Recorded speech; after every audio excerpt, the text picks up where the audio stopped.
Bonjour à tous et à toutes. En ces temps pleins de confusion, pleins d'énergie qui nous bousculent et qui sont pas forcément agréables, je vous propose un petit exercice qui est accessible et hyper simple pour tout le monde pour faire face à nos souffrances physiques et mentales. Donc c'est très simple, je vous explique. Il se passe quelque chose à l'extérieur. Cela fait réagir un tsunami émotionnel en vous. Il suffit de se connecter, à demander à se connecter à cette énergie dans votre corps. Exemple, tiens, je me sens super mal là. Il y a mon enfant qui vient de tomber par terre. Je ressens une énergie en moi, donc bon, bien sûr, je m'occupe de mon enfant, hein. Et puis après, donc je sens que ben, j'ai eu peur.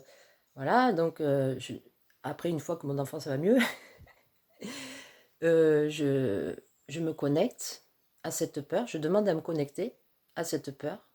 Et je dis, montre-moi où se trouve cette peur dans mon corps. Là, je vais sentir que c'est un peu dans mon estomac. À ce moment-là, je vais demander à mon être de lumière, ou à mon âme, ou à mon moi supérieur, ce qui vous fait vibrer en vous, en fait, le mot le plus approprié pour vous, parce que chacun a le sien, hein, on est tous uniques. Vas-y, mon être de lumière, moi ça marche avec mon être de lumière. Il y en a, c'est l'âme, il y en a, c'est le soi supérieur, etc. Et donc, je demande à mon être de lumière comment faire avec cette énergie que je ressens dans mon estomac. Et je laisse faire. Parce que mon être de lumière, mon âme ou mon moi supérieur, il sait ce qu'il faut faire. Alors que nous, notre mental, il est absolument limité. Et il est absolument contrôlé. Enfin, voilà. Vous savez à quel point nous sommes conditionnés.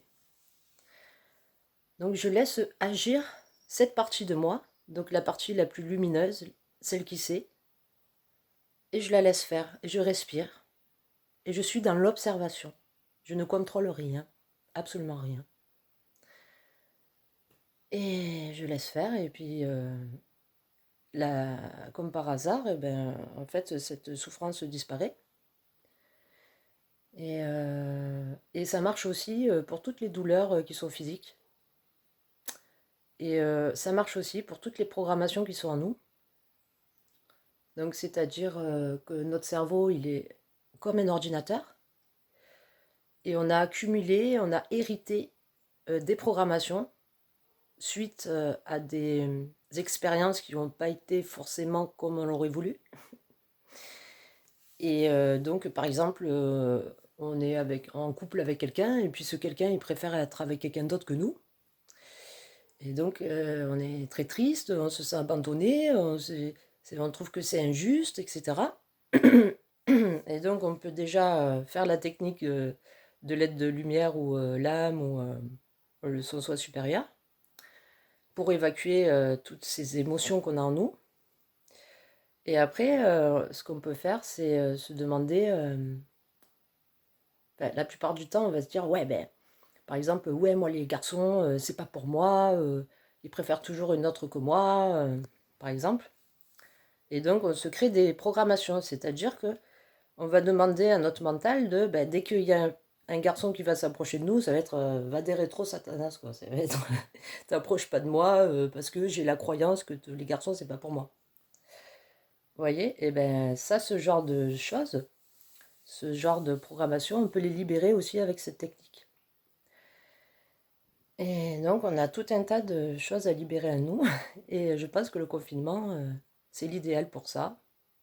Vu qu'on a du temps le soir, et ben, plutôt qu'allumer la télé et puis regarder les autres vivre au lieu de vivre soi, peut-être que si on commence à libérer en fait toutes les zones d'ombre qui sont en nous et les remplacer par de la lumière, eh ben, je pense et je suis persuadée que on se sentira beaucoup mieux parce que je suis persuadée que le plus beau cadeau que l'on puisse offrir au monde, c'est notre propre vibration. Et j'aimerais vraiment que chacun fasse attention à sa propre vibration et qu'elle soit pleine de joie et d'amour. C'est vraiment mon vœu le plus cher. Voilà.